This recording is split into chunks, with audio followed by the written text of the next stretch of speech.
రేవంత్ రైతు ద్రోహి ఏంది, తెలంగాణ ద్రోహి. చూస్తూ ఉన్నాం కదా మన కళ్ళ ముంగల ఏం జరుగుతూ ఉందో. తెలంగాణ ద్రోహి, రైతు ద్రోహే కాదు, మొత్తం అన్నింటినీ ఇలా తెలంగాణనే బాలేదని చెప్తున్నటువంటి ఆయన ఇక రైతుల గురించి ఏం ఆలోచిస్తాడు చెప్పండి. తెలంగాణనే బాలేదు, తెలంగాణ రాకపోతే బాగుంటుండే, తెలంగాణ సమైక్య పాలనలే మంచిగా ఉంటుండే అని మాట్లాడినటువంటి వ్యక్తి, ఆ వ్యక్తి ఇంకా ఇంకా ఇంకా ఆయన నుంచి మనం ఏం ఆశించగలుగుతాం? రైతుల మంచి బాబోగులు ఆలోచించగలుగుతామా? ఈ తెలంగాణ ప్రజల మంచి చెడ్ల గురించి మనం ఆయన నుంచి ఆశించడము అత్యాశ అవుతుంది, మన దురాశ అవుతుంది మనది. అంతే కదా, అంతకు మించి ఇంకోటి ఏముంటుంది చెప్పండి. రైతు ద్రోహి కాదు ఆయన, తెలంగాణ ద్రోహి ఆయన. కాంగ్రెస్ అంటేనే మోసం, దగ, నయవంచన, రైతు భరోసా పైన మాట మార్చడంపై మండిపాటు. ఎక్కడికక్కడ కాంగ్రెస్ నేతలను నిలదీస్తాం, రాహుల్కు తెలంగాణ వచ్చే దమ్ముందా, అన్ని కేంద్రాల్లో నిరసన తెలుపుతాము. బీఆర్ఎస్ వర్కింగ్ ప్రెసిడెంట్ నిన్న తెలంగాణ భవన్లో పెట్టినటువంటి ప్రెస్ మీట్ సందర్భంగా మాట్లాడినటువంటి మాటలు అవి. ఇది రేవంత్ రెడ్డి గారి గురించి చెప్పాలంటే, దీని గురించి చెప్పాలంటే ఇదే రైతుల అంశం వచ్చింది కాబట్టి ఇంకొక విషయం ఉన్నది. రైతు బంధుకు సంబంధించి, రైతు భరోసాకు సంబంధించి చాలా కుట్ర జరగబోతూ ఉంది. ఈ రైతు భరోసా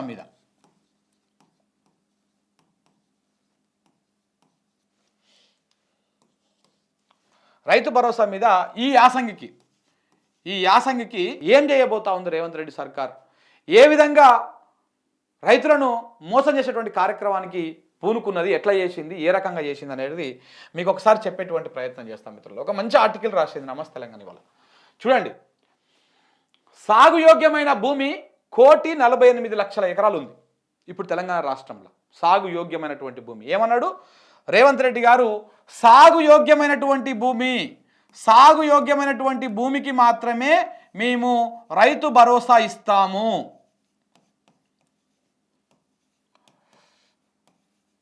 భూమికి మాత్రమే రైతు భరోసా ఇస్తాము అని చెప్పారు వారు. మరి తెలంగాణ రాష్ట్రంలో మొత్తము సాగుకు యోగ్యమైనటువంటి భూమి 1,48,00,000 ఎకరాల భూమి ఉంది. అంటే 1.48 కోట్ల ఎకరాల భూమి ఉంది. అంటే 1,48,00,000 ఎకరాల భూమి ఉంది మనకు. ఈ లెక్క ప్రకారం మనకి ఇవ్వాలనుకుంటే, అంటే రైతు భరోసా ఇవ్వాలనుకుంటే దీని ప్రకారం కమ్సే కమ్ 8,880 కోట్లు అవుతుంది. 8,880 కోట్లు ఈ 1,48,00,000 ఎకరాలకు రైతు భరోసా ఎకరానికి 15,000 చొప్పున ఇవ్వాలంటే ఒక విడతకు 8,880 కోట్లు అవుతుంది. ఓన్లీ ఇది ఏంది పట్టెదారులకు మాత్రమే, మళ్ళీ కౌలు రైతులు లేరు ఇందులో. మళ్ళీ కౌలు రైతులు చేసుకుంటే మళ్ళీ ఇలా సగం ఉంటుంది, దాదాపు 4,000 కోట్లు కౌలు రైతులకు ఇవ్వాల్సి వస్తుంది. ఇక కౌలు రైతుల ముచ్చటే ఓడిచిపోయింది, వాళ్ళ గురించి మాట్లాడతలేడు రేవంత్ రెడ్డి గారు. అది పక్కన పెడదాం. ఈ 1,48,00,000 ఎకరాలకు రైతు భరోసా ఒక టర్ముకి ఇస్తే 8,880 కోట్లు అవుతుంది. కానీ యాసంగిలో సాగు తక్కువ ఉంటుంది, గుర్తుపెట్టుకోండి. యాసంగిలో సాగు తక్కువ ఉంటుంది. ఆనాకాలం పంట సాగు భూమి విస్తీర్ణం ఎక్కువ ఉంటుంది. రైతులు, మనం వ్యవసాయం చేసే వాళ్ళందరికీ మనకి ఇది సుపరిచితమే, మనకు తెలిసినటువంటి అంశమే. ఎట్లా ఎక్కువ ఉంటుంది అంటే, వానాకాలంలో మెట్ట పంటలు వేస్తాం మనం, వర్షాధార పంటలు ఉంటాయి, పత్తి కానీ, కందులు కానీ, చెరుకు కానీ, పసుపు కానీ, ఇట్లాంటి వర్షాధార పంటల మీద ఎక్కువ మనం అది చేస్తాం. ఇది తక్కువ ఉంటుంది. సో అట్లా, కానీ యాసంగిలో మెజారిటీగా వరి మీదనే ఎక్కువ ఉంటుంది, వరే ఎక్కువ ఉంటుంది. అంటే అది కూడా యాసంగి సీజన్ పెడతారు. మిగతా ఈ చిన్న పంటలు ఏమైనా వేసినా కానీ అది మళ్ళీ ఫిబ్రవరి మార్చి లోపల అయిపోతుంది అది కూడా. సో ఇట్లా ఓన్లీ పంట ఒక టర్ముకు ఇవ్వాలనుకుంటే 8,800 కోట్లు అవుతుంది. మరి ఇప్పుడు యాసంగిలో ఇక్కడ చూడండి, 1,36,00,000 ఎకరాల్లో వ్యవసాయ పంటలు, ఉద్యాన పంటలు మరొక 12 లక్షల ఎకరాలు. ఏది మొత్తం 1,48,00,000 ఎకరాలల్లో వ్యవసాయ పంటలేమో 1,36,00,000 ఎకరాలు ఉన్నది, ఉద్యాన పంటలేమో 12 లక్షల ఎకరాలు ఉన్నది. సీఎం రేవంత్ రెడ్డి చెప్పిన ప్రకారం యాసంగిలో 1,48,00,000 ఎకరాలకు రైతు భరోసా రావాలి. మరి సాగుకు యోగ్యమైనటువంటి భూమి అయితే ఈ లెక్క ప్రకారము 1,48,00,000 ఎకరాలకు రైతు భరోసా ఇవ్వాలి.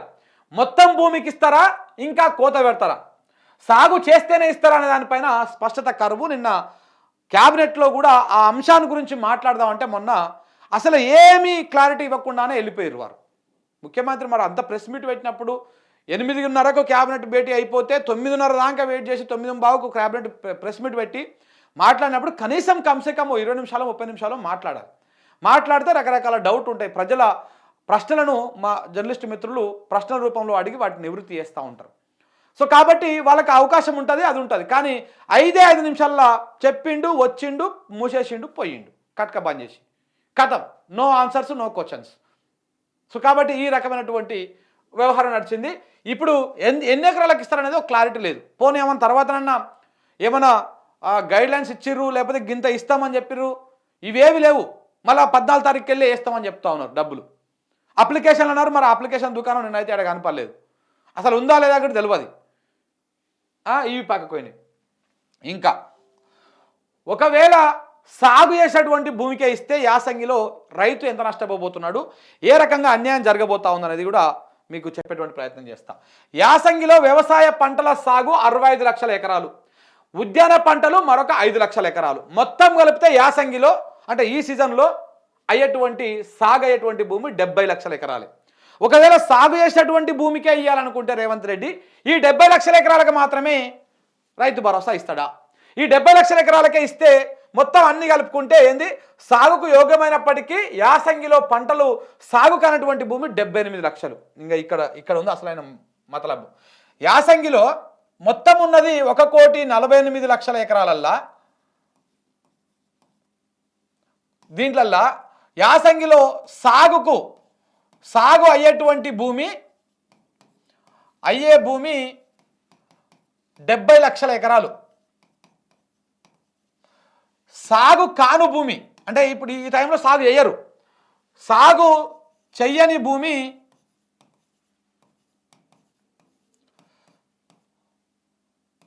మరొక 78 లక్షల ఎకరాలు ఉంటుంది. అంటే ఈ లెక్క ప్రకారం దీనికి రైతు భరోసా ఇవ్వడు. ఈ టర్ములో ఇస్తావా ఇవ్వవా క్లారిటీ ఇయ్యి. సాగుకు యోగ్యమైనటువంటి భూమి మొత్తానికి ఇస్తా అంటేనేమో 1,48,00,000 ఎకరాలకు ఇవ్వాలి. అంటే 8,800 కోట్ల రూపాయలు. ఈయన చెప్తున్నటువంటి ఎకరానికి 15,000 చొప్పున ఏడాదికి అయితే 7,500 రూపాయలు ఒక్కొక్క ఎకరానికి పడాలి. కాబట్టి ఆ లెక్క ప్రకారం చేస్తే 8,880 కోట్ల రూపాయలు ఈ 1,48,00,000 ఎకరాలకు ఇవ్వాలి. కానీ అలా కాకుండా ఓన్లీ సాగయ్యేటువంటి భూమికే ఇస్తా అంటే 70 లక్షల ఎకరాలకే ఇవ్వాలి. ఈ 70 లక్షల ఎకరాలకే భూమి ఇస్తే ఎంతైతే 4,000 కోట్లు అవుతుంది అంతే దగ్గర. ఇగో ఈ 70 లక్షల ఎకరాలకే కనుక రైతు భరోసా ఇస్తే 4,000 కోట్లు, ఎంత 4,200 కోట్లతోటి ముచ్చట వచ్చిపోతుంది. కేసీఆర్ ఎంత ఇస్తా ఉండే రైతు భరోసా, రైతు బంధు వచ్చేసి కేసీఆర్ ఇచ్చేది ఒక టర్మ్కి 7,600 కోట్లు ఇస్తుండే రైతులకు. ఎకరానికి 10,000 చొప్పున ఒకసారికి 5,000 చొప్పున 7,600 కోట్లు ఇస్తుండే. మేము ఎకరానికి 15,000 చేస్తున్నాము అని చెప్పినటువంటి రేవంత్ రెడ్డి గారు సాగు చేసిన భూమికే కనుక ఇస్తే 4,200 కోట్లు మాత్రమే అవుతుంది. అంటే ఈయన 7,000 కోట్లు ఇస్తే ఆయన 4,000 కోట్లు ఇస్తున్నాడు. మళ్ళీ నేను కంటే ఎక్కువ నేను ఇస్తున్నా అని చెప్తా ఉన్నాడు. ఎంత దుర్మార్గమో చూడండి. ఇక్కడ ప్రజలను ఏ విధంగా, రైతులను ఏ విధంగా ఇట్లా నమ్మించి మోసం చేయడమో చూడండి. ఇది అంటే ఈ రకమైనటువంటి వ్యవహారము నడుస్తూ ఉన్నది. ఇది రేవంత్ రెడ్డి గారి పరిపాలనా తీరు, రైతుల మీద ఉన్నటువంటి ప్రేమ. తెలంగాణ మీదనే ప్రేమ లేనివాడికి రైతులకు ఇట్లాంటి దొంగ ప్రేమలే ఉంటాయి.